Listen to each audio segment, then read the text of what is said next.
the debut, long-awaited debut for the season of Ja Morant, Rob. And, of course, he was suspended for 25 games for a variety of things, but gunplay is really was a huge part of it, of course. And so he sat out the first 25, and they were terrible. Remember, Rob, over the past few seasons, as Ja emerged into being a superstar, they actually won a lot of games at a high clip when he was out. Right. This year, completely different, right? They're 6-19.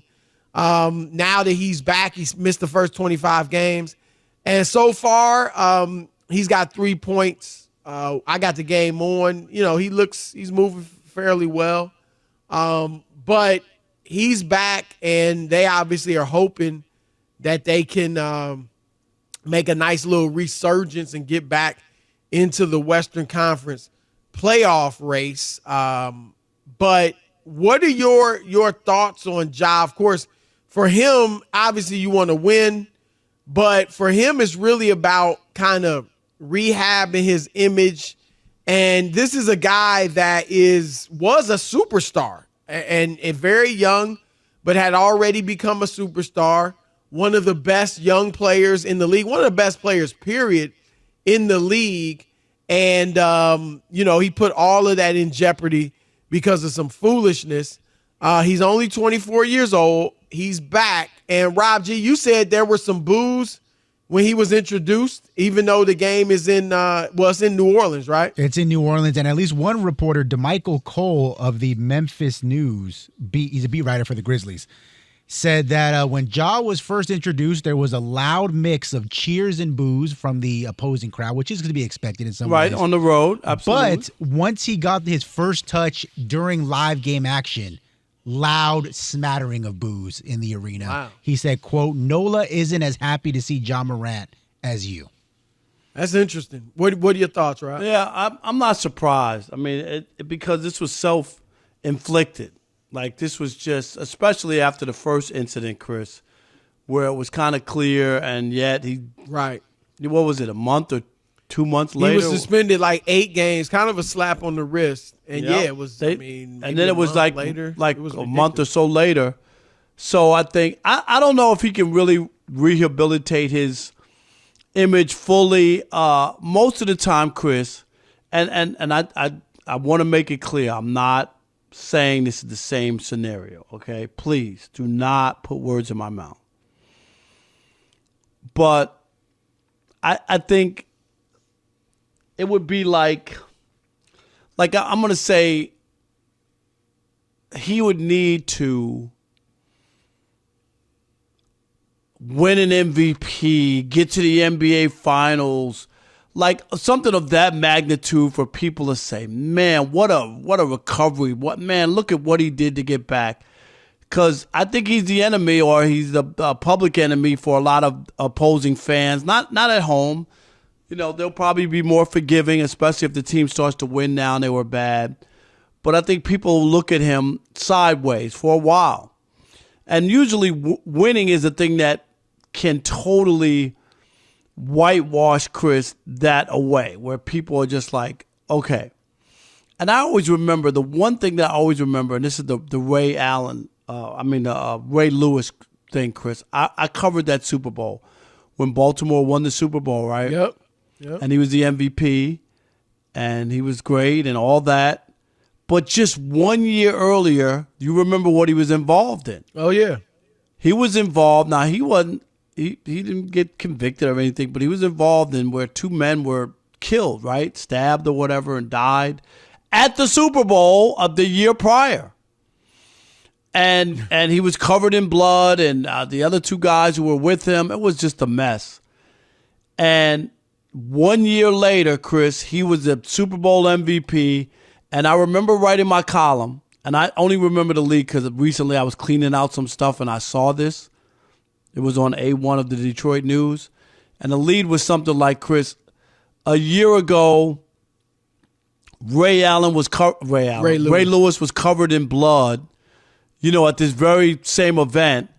And this year, he's covered in champagne, celebrating, this moment and all that.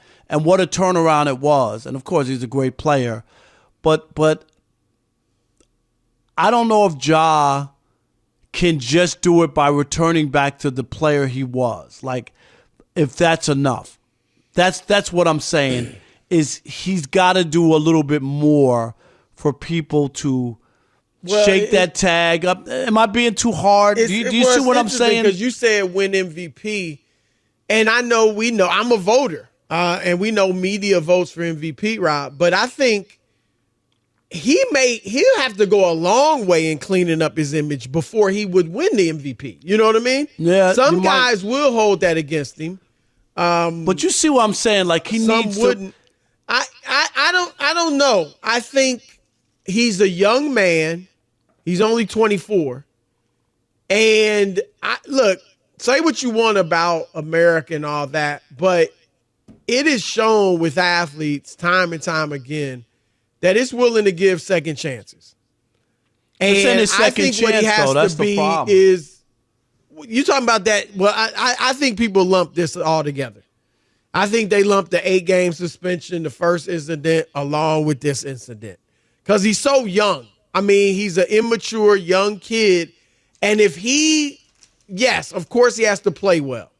But if he will also show remorse, if he, is a good guy going forward, then I think he can rehabilitate the image. And, of course, his play, he has to play well. I mean, it really has to play well to get back to being a superstar.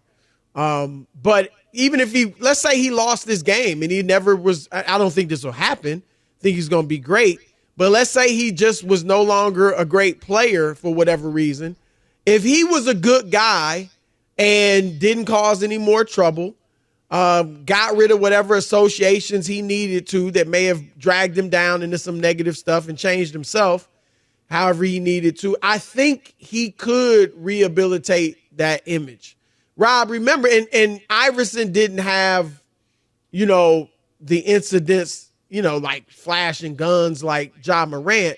But you remember, Rob, I mean, when his girlfriend, remember he had the incident where she was he kicked her out of the house in Philadelphia and she didn't have many clothes on. And I mean, it was just a whole, Iverson was constantly in the news for things that, could have sullied his image, and they did. But I don't remember being suspended for 25 games during No, he wasn't. Season. But I'm sure. I don't think it'll. I think he can. I think it'll take a while.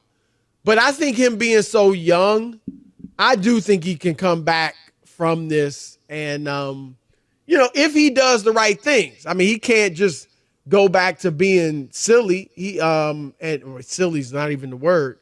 But just, I think he has to be good with the media.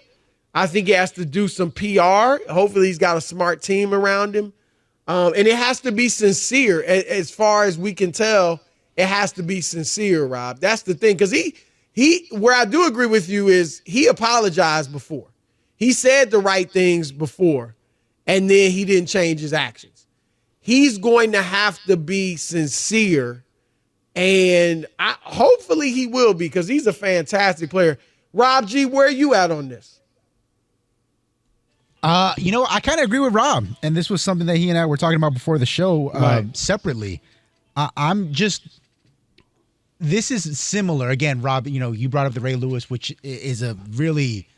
Right, because somebody was killed. Opposite end of the spectrum type thing. And even the one I'm going to bring up is obviously another terrible example, but it's the best I can think of right now.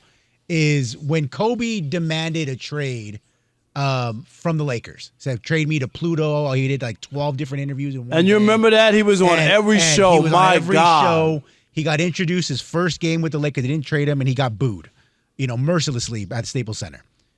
And then he wins the MVP that season, gets them to the finals. Suddenly, he's their favorite son once again. Yep. Now, Kobe's interesting, though, because so I think something similar have to happen with He was at another level. I mean, I think a more appropriate incident with Kobe would be what happened in Colorado. Now, Kobe never really he played through that, Rob, and he played great. And by that point, he's an absolute superstar. And obviously, a lot of people were was a very negative situation. It's a different world we live in. He would have never played today. He would have never played. Played? You think his career would have been over? No, he wouldn't have played during. Oh, played through it. He wouldn't have. The team wouldn't have been able to give him a plane to fly him back and forth. All the stuff that was done. It was just a different time in this country. I don't know. I don't think so. I mean, you got some guys playing today that have some accusations on them. Football player I can think of, Von Miller, Josh Giddey. Stuff out there, but it not in court. Accusation is not in court. He was going to a court. It was a trial. He was arraigned. I don't know that he wouldn't be able to play. I'm not. No, I'm talking about. I doubt it. I really think it is different, but it's a different world we live in. But my point is, he overcame that, and so I think Ja Morant can overcome this. I don't think Ja and Kobe on the championship same level. No, but Ja also, I don't know how old Kobe was at that point. He's not as good as Kobe, obviously. But I still think, what he did wasn't the same accusations as Kobe had either. I mean, Ja Morant was really putting himself in danger versus harming somebody else. So I think he can, but it remains to be seen. We'll have to see. I think obviously got to play well, and he's got to do the right things off the court and try to come through but I think, Rob, a key is being remorseful, like admitting you were on the wrong path. People can forgive you, but if you don't start there, Chris, it's hard for people to ever feel. If he holds up this facade of, people was tripping. I really ain't do that. You know what I mean? Do anything, right. They just blew it out of proportion. Then he won't get back. There's no way. But if he does the right things, I think he can.